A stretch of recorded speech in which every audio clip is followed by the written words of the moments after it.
Hi everybody, welcome to another one of my videos. In this one I wanted to give a response, my response to a lot of the apostate talks that have been given on JW broadcast and the conventions of this year in recent months. And by, I think, if I were to sum it up really quick, I think they're contradicting themselves a lot, and they're embarrassing themselves too.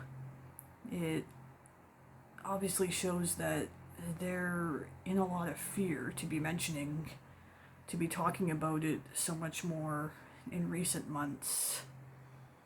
I think clearly underneath they're definitely losing a lot of members to things like this. And, there's four areas I want to bring out later in my video why I think it's very important for people to, like, number one, think for themselves. Number two, do thorough research. Number three, develop critical thinking skills. And number four, be able to respond to criticism and arguments. And, the first thing that pops in my head, like, the Watchtower, the governing body, are lying when they tell their members that all of us apostates are liars and mixing half-truths. And for me, when I was slowly starting to do my own research and watching, like, websites and watching XJW videos but done by other XJWs, the big thing, now, one thing that really stood out to me is just, it was all true. I really mean it. It was all true. None of it was, I did not find that, that's a lie, they made that up. And, honestly, like, here's my take. If apostates really were telling half-truths and lies and mixing, it would be much easier for Watchtower to really go after it and, like, shut it all down. But clearly that's not happening, because apostates are not lying. Like, a lot of us, like, we were in the organization, like we know what we're talking about. We were in it for so many years. For me, age 18 to 36, that was half my life at the time that I left. So, like, even though I wasn't a born-in, it still amounted to half my life, being a Jehovah's Witness. And, it also just proves that Watchtower, they're cowards. You're cowards because you constantly tell your members that you have to avoid apostates, don't argue with them. Like, they really like to keep their members in the dark. They never go into detail about what these apostate arguments are, and that's a problem. And that's information control. And they've consistently failed to address or respond to any specifics of what these apostate lies are. Like, it's, what that reminds me of? The annoying parents that some of you might have had, where kids, growing up, they have tons of questions, like a million questions every day, and they just get a parent that their only answer is because, like, it's never an answer. Like, And usually the kid just gets frustrated and stops asking questions because like the parents are, their only answer is like, well, just because. And I compare that with what the governing body are doing with their members. You know, just by not giving any examples like or comparisons or to what apostates are talking about, even a small one. You know, and they call apostates the liars, but yet they're the liars because they've proven to be false prophets.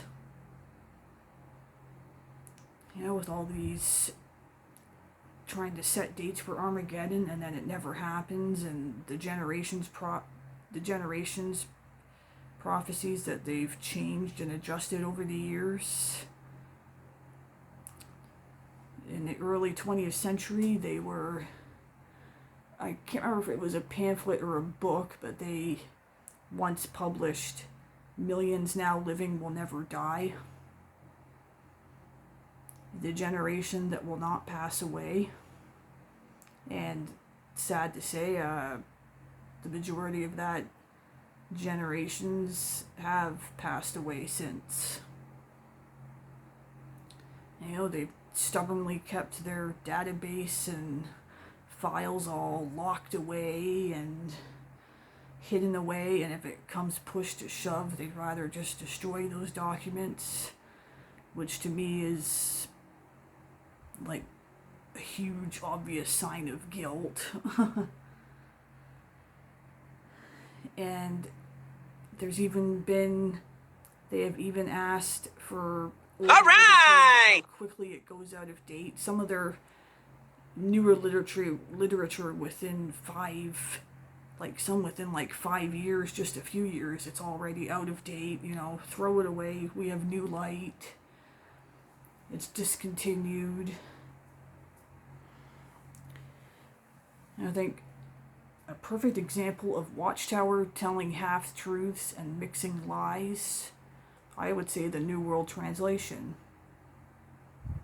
Because they've added words, taken out words, and they just fit it.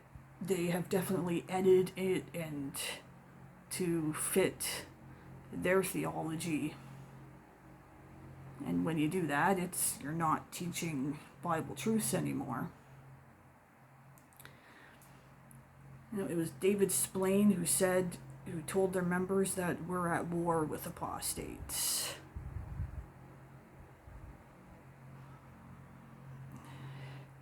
But you know something? He leaves his members in the dark about their enemy. Well, so-called enemy of like all their tactics, and because they know like when it does come to battle and war, in order to prepare for that, you need to, like an army or soldiers, in order to prepare for that, you need to be strategic and have a battle plan. You need this Watchtower is like the military and army leaders who fail to train their troops for like weapon and combat and survival, and it makes them ill-prepared for a war. And an army that's ill-prepared for a war is gonna fall and fail. I just felt like that's a really good comparison. Like when you're like Watchtower, like they barely understand apostates because they're just told to stay away so much, you know. They would just prefer that their members dig their heads in the sand like an ostrich at anything negative about the organization. You know, put the blinders on, you know. Just keep your eyes covered, plug your ears. And you know, just by telling their members to avoid anything negative and ignoring it all, you're lying to them. You're being manipulative and very controlling by filtering information. And another good comparison, so you're telling your members that Watchtower is a group that they criticize and bash and attack all other religions around the world, but when it comes to their own, oh no, don't you dare try to say anything negative about our organization.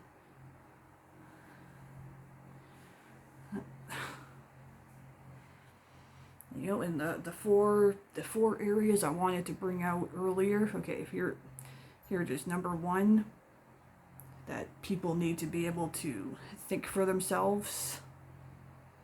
You know, realistically, like, people, like, they should be able to look at opposing websites and news. They need to come to their own conclusions and see what the other side has to say, rather than constantly turning a deaf ear. And that's going to help build up thinking skills. Number two, do thorough research. To do effective and progressive research, you need to look at a whole bunch of angles. And the good side, the bad side, not just one.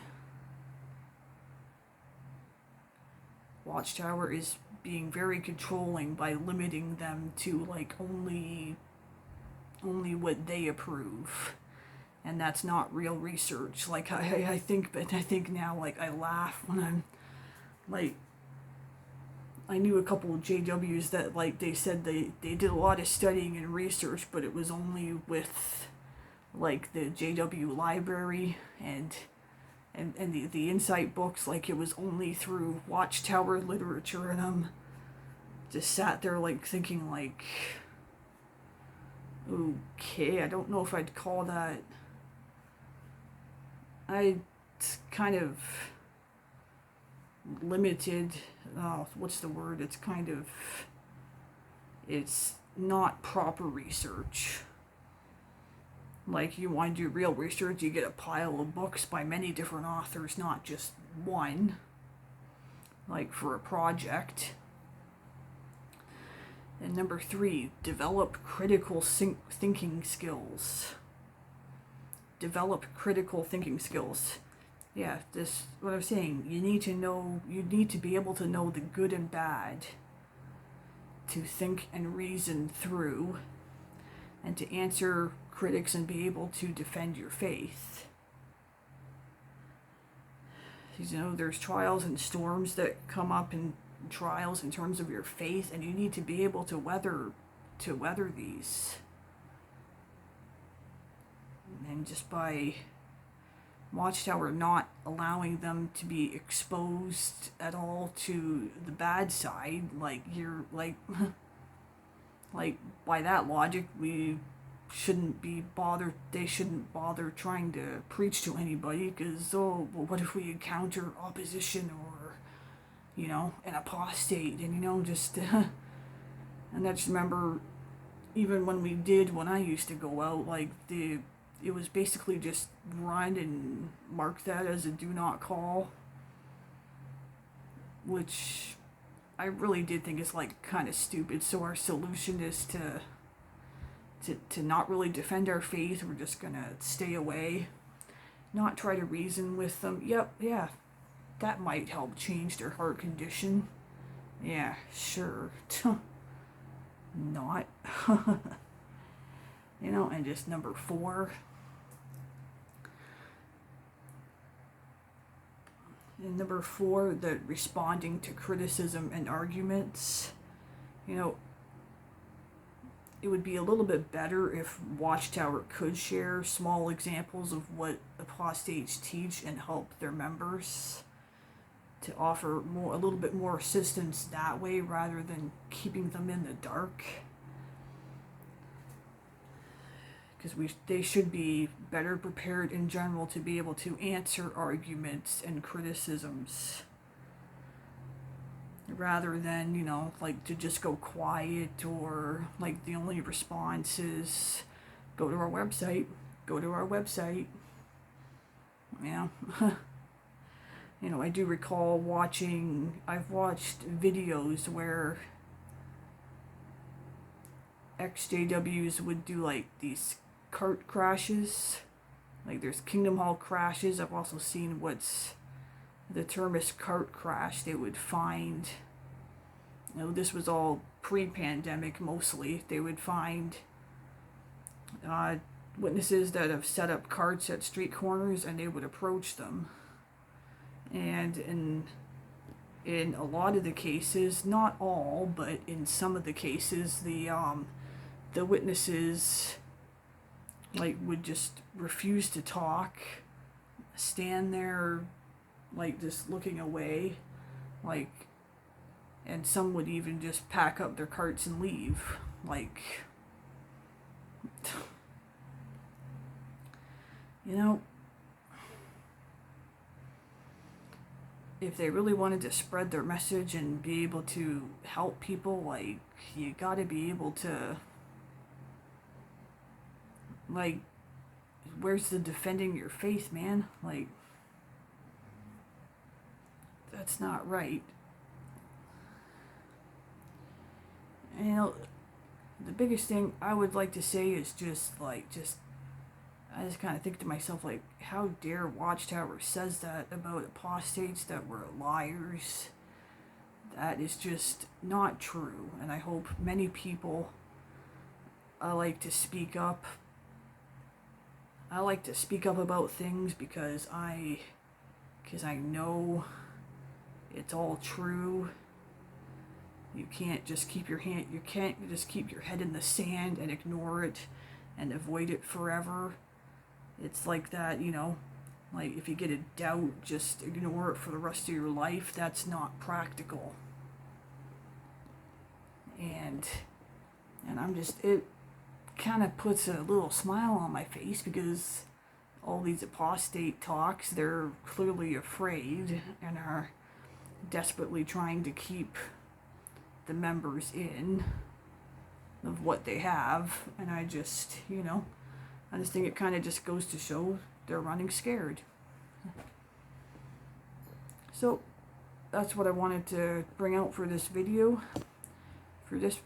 Please like and subscribe if you enjoyed it. I appreciate it. And I hope you all have a good week, and I'll see you guys in the next one. Thank you. Bye.